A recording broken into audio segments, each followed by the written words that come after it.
7 तारखेला येतोय तुझ्या मतदारसंघामध्ये, मग बोल समोरासमोर काय बोलायचं ते. कारण का इथं आज दादांच्या ऍक्सिडेंटला 3 महिने झाले म्हणून मला इथं यावं लागलं, मला बुलढाण्याला जाता आलं नाही. पण मी तिथं 7 तारखेला हे जिजाऊ मातेच्या भूमीमध्ये आणि अनेक मोठे संत, लेखिका शिंदेताई ज्यांनी महिला व पुरुष समानतासाठी त्या ठिकाणी ग्रंथ लिहिला आणि याच महिलेचं ज्याचं नाव आपण सर्वजण आदराने त्या ठिकाणी घेतो, त्यांच्या शहरामध्ये हे जे कुणी महाशय आहेत गायकवाड, हे महिलांबद्दल खालच्या लेवलला जाऊन बोलतात, म्हणजे त्या तलवारीचा उल्लेख करून वगैरे. म्हणजे हे महाराष्ट्राची दुर्दैवाने वस्तुस्थिती आज काय आहे हे बघून घ्या. मला अजून एक सांगायचं, म्हणजे आम्ही जेव्हा म्हणतो FIR केला जात नाही, अजितदादांच्या बाबतीतला FIR झाला नाही. कोल्हापूरचा प्रशांत, त्याची जी विनंती होती, आई बहिणीबद्दल अतिशय खालच्या लेवलला जाऊन बोललं, महाराजांबद्दल बोललं, गायकवाडावर FIR त्या ठिकाणी झाला नाही. त्यानंतर बागेश्वर भोंदू बाबा जो आहे महाराजांबद्दल अतिशय खालच्या लेवलला जाऊन बोलला, तुकोबरायांबद्दल बोलला, पण त्याच्यावर कुठे FIR झाला नाही. पण मग हर्षवर्धन सपकाळ बोलत असताना शाब्दिक कुठेतरी त्यांच्यामध्ये गल्लत झाली, त्यांच्यावर FIR झाला. त्यानंतर विधान भवनमध्ये आमचे जे जितेंद्र आव्हाड साहेब, त्यांनी गाडी पोलिसांची अडवली, कार्यकर्त्याला घेऊन त्यांच्यावर FIR झाला. त्याच्याचबरोबर जेव्हा काय त्यांचं नाव आपले खडसे साहेब यांच्याकडनं काय 3 शब्द केले, चुकले असं आम्ही म्हणत, चुकले असतील तर काय FIR, पण तिथे FIR होतो आणि इथे FIR होत नाही. आम्ही ट्रम्पचं कार्ड, खोटं कार्ड या देशामध्ये करू शकतो असं ओपन चॅलेंज त्या ठिकाणी केलं होतं की हे होऊ शकतं आणि हे चुकीचं आहे, आणि आमच्या FIR त्या ठिकाणी झाली. मग या भोंदू बाबावर, म्हणजे दुर्दैव असं आम्ही याला भोंदू बाबा म्हणतो, आणि काही विचाराची लोक यांना संत म्हणतात. म्हणजे संत परंपरेवर एक तो घुसखोरी होती चुकीच्या विचाराची, त्या संत परंपरेच्या एका मोठ्या संतांवर, तुकोबरायांवर हा भोंदू काय असेल ना, काय बागेश्वर जर खालच्या लेवलला जाऊन बोलत असेल, त्याच्यावर कारवाई होत नाही. ह्यांना तुम्ही संत म्हणून नागपूरमध्ये कार्यक्रम घेता, हे दुर्दैवी गोष्ट आहे. जो महाराजांबद्दल असा बोलतो, मला खरं तर एक सामाजिक कार्यकर्ता म्हणून लोकांना विनंती करायची, तुम्ही जर ह्या गोष्टी सहन करत राहिला तर मग हे आपल्या हाताबाहेर जाणार आहे. उद्या जाऊन महामानवांचाच आदर या महाराष्ट्रामध्ये ठेवला जात नसेल तर गरिबांचा आदर या महाराष्ट्रामध्ये आणि महिलांचा आदर कसा ठेवला जाईल याचा विचार हा आपण सर्वांनी केला पाहिजे. दादा, तुम्ही जो CID तपास झाला पाहिजे अशोक खरात प्रकरणात म्हणताय, जादू टोण्याबद्दल हे बोलताय की महिला लैंगिक अत्याचाराचं प्रकरण पण CID कडे आलं पाहिजे असं वाटतं? कोण? जो खरातचा तपास CID कडे आला पाहिजे असं तुमचं म्हणणं आहे, तो जादू टोण्याचं प्रकरण आलं पाहिजे की लैंगिक अत्याचाराचं देखील प्रकरण आहे? बघा, माझं एवढं मत आहे की दादांच्या ऍक्सिडेंटशी आणि ते जे काय खरात भोंदू बाबा आहे याचा कुठेतरी संबंध दिसतोय. अजितदादांचं एन्क्वायरी करत असताना आता ह्यांना जबाबदारी दिली ना CID ला, संत गतीने तुम्ही काम करता, जरा स्पीड वाढवा, आणि मग दादांचं ऍक्सिडेंटचं आणि खराताचं कुठेतरी संबंध या ठिकाणी दिसत आहेत. म्हणून मग खराताचा विषय सुद्धा तुम्ही या तपासामध्ये घ्यावा अशी विनंती या ठिकाणी आम्ही सर्वजण करतोय. पण खराताचा मुद्दा एवढाच झालाय की नेत्यांचे जे व्हिडिओ आहेत, पूजा करताना अंगठा कापून, करंगळी कापून, रक्त बाहुलीवर टाकताना, हे व्हिडिओ मात्र काही नेत्यांनी स्वतःकडे ठेवले ब्लॅकमेल करण्यासाठी राजकीय दृष्टिकोनातून. आणि सामान्य महिलांचे व्हिडिओ मात्र तुम्ही पब्लिकली तिथं प्रसिद्ध करून टाकता. अरे हा कशाला तुम्ही असा भेदभाव त्या ठिकाणी करताय? खरं काय लोकांसमोर तिथं आलं पाहिजे, पण दुर्दैवाने त्या ठिकाणी येणार नाही. म्हणजे भोंदू बाबा हा असा आहे खरा की 10 वर्षात 2000 कोटीची प्रॉपर्टी केली. आता तुम्हीच तुमचा विषय घ्या की तुमची प्रॉपर्टी 10 वर्षात 2000 कोटीची होऊ शकते का? त्यामुळे कुठं ना कुठेतरी या भोंदू बाबाला सरकारी वरदास्त असल्यामुळे एवढा मोठा पैसा हा कमवू शकला, आणि कुठं ना कुठेतरी काही नेत्यांना वाचवलं जातं. राज्य सरकारनं असाही उल्लेख केला की काही नेते बारामतीमध्ये आलेले होते, काही नेत्यांच्या चेहऱ्यावरती पाहायला मिळालं, ते नाटक करत होते. दादांच्या अपघातानंतर जे पैसे जे आहेत नाही, या खोलात अजून मी काही केलेलो नाही. मी नाटक करतो म्हणजे जी भूमिका खरं तर आज या सर्व नेत्यांनी घ्यायला पाहिजे होती, FIR करायला पाहिजे होता, एन्क्वायरी त्या पद्धतीने घ्यायला पाहिजे होती, CBI कडे आतापर्यंत तपास जायला पाहिजे होता. ह्या सगळ्या गोष्टी 3 महिन्यामध्ये झाल्या नाहीत. मग जर झाल्या नाहीत म्हणजे केल्या नाहीत. मग जर तुम्ही करणार नसाल तर मग तुमच्या दादांच्या प्रती तुमच्या मनामध्ये खरंच प्रेम होतं का खोटं प्रेम होतं आता कुठे ना कुठे सिद्ध व्हायला लागलेलं आहे. त्या अनुषंगाने खरं तर मी ते वक्तव्य केलं होतं आणि ताईंनी तो विषय घेतला की कुठल्याही महिलांच्या बाबतीत कुणीही व्यक्ती असला जर अन्याय केला असेल एका महिलेच्या विरोधात मग त्याचा तपास हा योग्य पद्धतीने झाला पाहिजे. SIT तिथं असलेले SITचे प्रमुख तिथं चांगलं काम करतायत पण आता चांगलं काम करत असताना त्या SIT मध्ये नेते सोडून जे इतर लोक आहेत त्यांच्याबद्दल कसं नाव वगळलं जाते त्याला काय प्रक्रिया केली जाते त्याच्यामध्ये आर्थिक व्यवहार होता का हे पुढच्या काही दिवसांमध्ये मी त्या ठिकाणी आपल्या सर्वांना सांगेल. त्यामुळे SIT चांगलं काम करते पण आता त्याला वेगळे वेगळे अँगल तिथे निर्माण व्हायला लागलेत. आता CIDचा अनुभव आम्हाला असा आलाय की CID खरंच काय करते हे कोणालाच माहित नाही. त्यामुळे उद्या जाऊन महिलेवर अत्याचार झाला असेल ते CID कडे द्या आणि इथं येऊन जसं आपण भाजीपाला फ्रीजमध्ये ठेवतो आणि आपण लोणचं जसं बनवून महिन्यानंतर सुद्धा खाऊ शकतो अशी परिस्थिती CIDची दुर्दैवाने त्या ठिकाणी झालेली आहे. म्हणजे अधिकाऱ्यांवर आमचा विश्वास असून सुद्धा कदाचित त्यांच्यावर कोणाचे ते दबाव असल्यामुळे ते इन्व्हेस्टिगेशन योग्य दिशेने आणि चांगल्या स्पीडली करत नाहीत असं आपल्याला म्हणावं लागेल. काटेवाडीमध्ये ब्लॅक मॅजिकचं तुम्ही बोलला आणि खरांचं कनेक्शन बोलला ऑलरेडी SIT इन्व्हेस्टिगेशन करत असताना या संदर्भामध्ये तुम्ही SIT कडे अप्रोच होणार नाही या अँगलबद्दल पण तपास करा. मी CIDशी संपर्क त्या ठिकाणी करत आहे.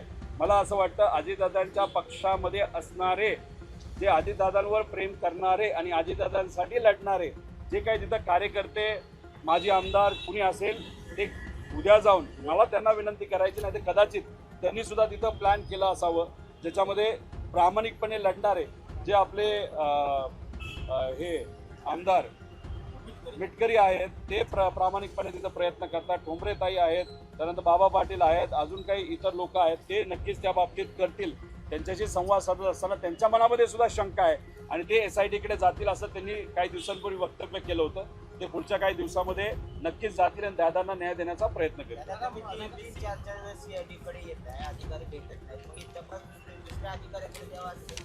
नाही कर्नाटक पोलिसांचा इतक्या गांभीर्याने घेतला जात नाही चौकशी काढून निकाली काढण्याचा प्रयत्न होते असं तुम्ही म्हणताय. नाही आता कुठेतरी हे सर्व अधिकारी महत्वाच्या कामामध्ये बिझी होते ना. म्हणजे मुंबईमध्ये क्रिकेटची टुर्नामेंट जी पोलिसांची घेतली तर महत्वाचा विषय आहे वर्षातून एकदाच होत असतो आणि मग त्या क्रिकेट इव्हेंटला जाऊन तिथं सहभाग घेणं तिथं उपस्थिती दर्शवलं हे प्रत्येक मोठ्या अधिकाऱ्याची जबाबदारी असते. तपास कधी पण होऊ शकतो तपास होत राहील त्याला काही अडचण नाही. आता खरं तर इथं आम्ही सांगून सुद्धा जर एक सुद्धा अधिकारी इथं उपस्थित नसेल तर आम्ही काही इथं कुठं गवत काढण्यासाठी आलेलो नाही काहीतरी विषय घेऊनच आलेलो आहे आणि 3 महिने झालेले आहेत. मग 3 महिने होऊन सुद्धा या बाबतीत काहीच होत नसेल आणि अधिकारीच येत नसतील. मला तर असं वाटतं अधिकारी चांगले असल्यामुळे आणि आम्ही सुद्धा प्रामाणिकपणे काम करत असल्यामुळे आणि त्यांच्यावर दबाव असल्यामुळे आम्ही समोरासमोर आल्यामुळे डोळ्यात डोळे घालून त्यांना बोलता येत नसावं म्हणून आम्हाला कदाचित हे लोक आता अवॉइड करायला लागलेले आहेत. उद्या जाऊन इथल्या वॉचमॅनलाच उद्या आम्हाला कागद द्यावे लागतील आणि रिसीट घ्यावं लागेल अशी परिस्थिती आहे. सुरुवातीला पत्रकारांना आतपर्यंत नेलं आणि आता पत्रकारांना बाहेर उभं उन्हात करतात याच्यावरून त्यांची भूमिका समजून घ्या.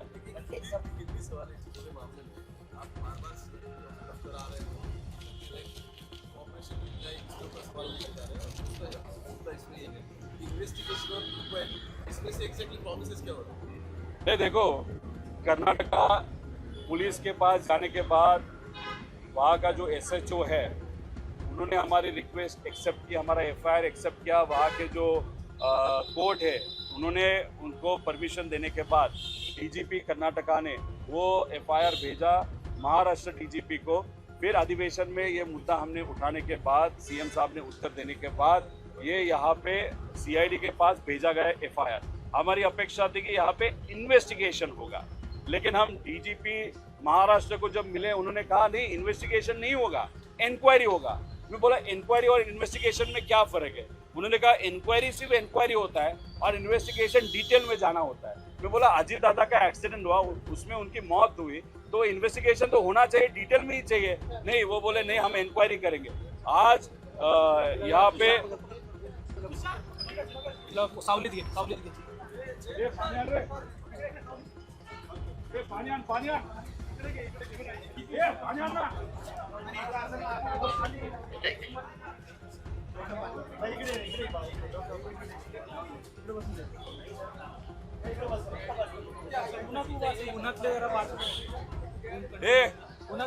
जेवढ्या बाटल्या त्यांना सगळ्यांना दे. अरे बाबा दिली त्याला, बाकीच्यांना दे, काय 10-20 असतील तर. Thanks to CID.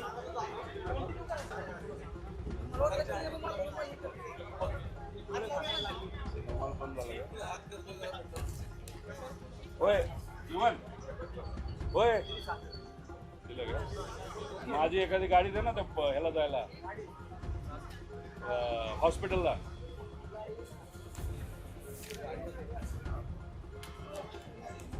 तो यहाँ पे जिस तरीके की इन्वेस्टिगेशन होनी चाहिए वो नहीं होगी, वो सिर्फ इंक्वायरी करेंगे ऐसे हमको पता चला. यहाँ पे आने के बाद अनफॉर्चुनेटली यहाँ पे कोई भी बड़ा अधिकारी नहीं था, कोई भी सेकेंडरी अधिकारी नहीं था. तो हमने सिर्फ हमारा जो डॉक्यूमेंट था वो हमने इन्वर्ट किया है, और वो डॉक्यूमेंट इन्वर्ट करने के बाद आगे जाके ये जो सीआईडी है इस बारे में क्या करती है वो देखने की चीज़ है. वजह क्या है जो सीआईडी की तरफ से जो आप आरोप लगा रहे हैं कि इतना डिले हो रहा है और इन्वेस्टिगेशन जैसी होनी चाहिए वैसी हो नहीं रही है? देखो, वीके सिंह को अगर पकड़ा गया तो वीके सिंह बहुत बड़े बड़े नेताओं का नाम बता सकता है, बहुत बड़े बिजनेसमैन का नाम बता सकता है, और इसमें जो दादा के एक्सीडेंट में जो कोई जिम्मेदार है उनका नाम आगे आ सकते हैं. अभी छोटा विषय है, हमको जो पता चला है कि उस दिन वीके सिंह ने, वो कपूर जो पायलट है, कपूर ने वीके सिंह को फ़ोन किया था, लेकिन वो वीके सिंह ने फ़ोन नहीं लिया था. इमीडिएटली उसी टाइम टेक ऑफ के पहले वीके सिंह ने हैंडलर को फ़ोन किया कि कपूर का क्या कहना है. तो हैंडलर ने बताया कपूर का कहना ऐसा है कि ये शायद जो विजिबिलिटी है बहुत डिफिकल्ट लग रहा है, हम उड़ नहीं पाएंगे. तब वीके सिंह ने हैंडलर को बताया कि कुछ नहीं होता, उसको बोल. वीके सिंह ने इसकी जिम्मेदारी दी, और कपूर ने एक व्हाट्सएप भेजा है वीके सिंह को. वो व्हाट्सएप क्या है, इसलिए सीडीआर निकालो, व्हाट्सएप रिपोर्ट निकालो, एसएमएस रिपोर्ट निकालो, और ये प्रॉपर इन्वेस्टिगेशन जो होना चाहिए वो नहीं. लेकिन वीके सिंह आगे जाके किसी का तो नाम बता सकता है, इसीलिए शायद बड़े बड़े नेता वीके सिंह को डर रहे हैं, इसलिए ये इन्वेस्टिगेशन कहाँ पे भी नहीं जा रहा. महाराष्ट्रामध्ये विधान परिषदेचं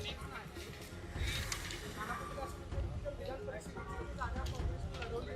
उद्धव ठाकरेंनी लढवली नाही तर मग मात्र काँग्रेस लढेल. महाविकास आघाडीमध्ये उद्धव ठाकरेंना विधान परिषदेची उमेदवारी दिली जाईल का, किंवा एका जागेसाठी महाविकास आघाडीचं?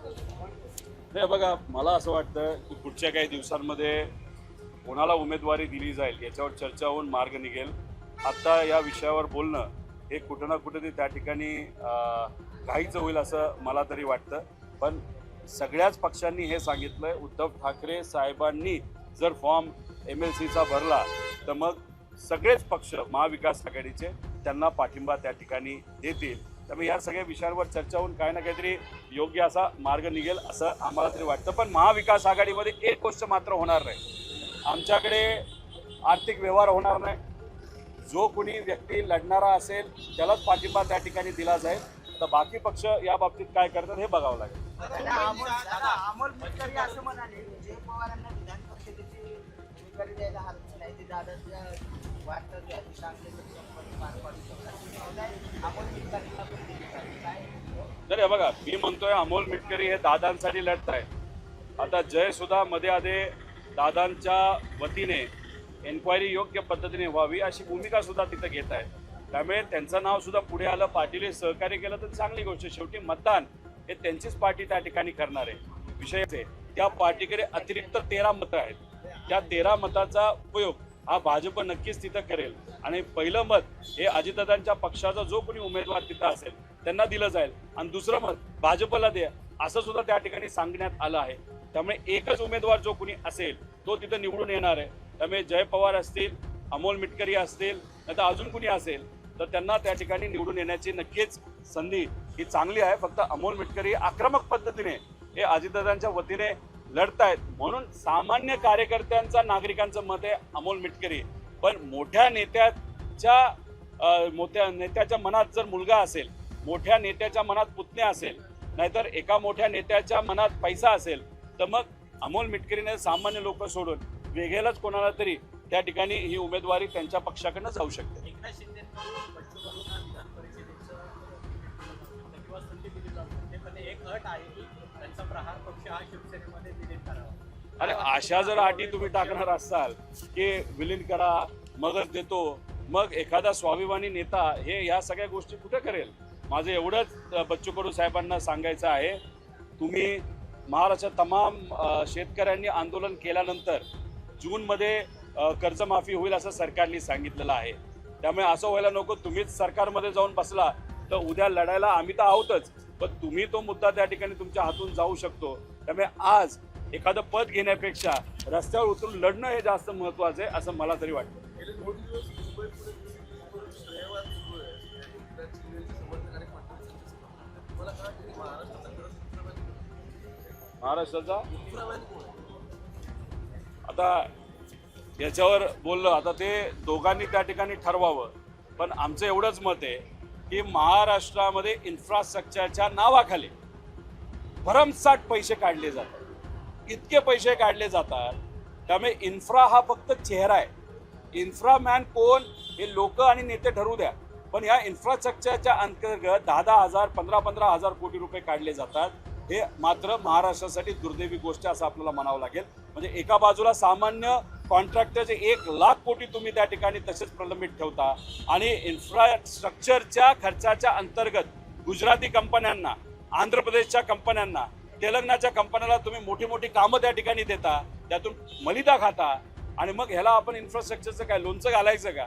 त्यामुळे कुठेतरी मराठी कॉन्ट्रॅक्टरचं 1,00,000 कोटी जे प्रलंबित आहेत ते तुम्ही त्या ठिकाणी पूर्ण करा. महाराष्ट्राच्या कॉन्ट्रॅक्टरला तुम्ही जर इन्फ्रास्ट्रक्चरच्या अंतर्गत काम देत असाल आणि नॅशनल हायवेची किंमत आणि तुमच्या केलेल्या रोडची किंमत याच्यामध्ये 40% तफावत असेल, म्हणजे महाराष्ट्राची कामं 40% जर नॅशनल हायवेपेक्षा वर असते तर याच्यावरून समजून घ्या केवढ्या मोठ्या प्रमाणात मलिदा हा काढला जातोय. म्हणून तर नेत्यांना विकत घेणं सोपं आहे, मतदानाच्या दिवशी पैसे देणं सोपं आहे आणि मग तिथं पार पोलीस अधिकाऱ्यांपासून सगळ्यांवर प्रेशर टाकणं पण तितकं सोपं आहे.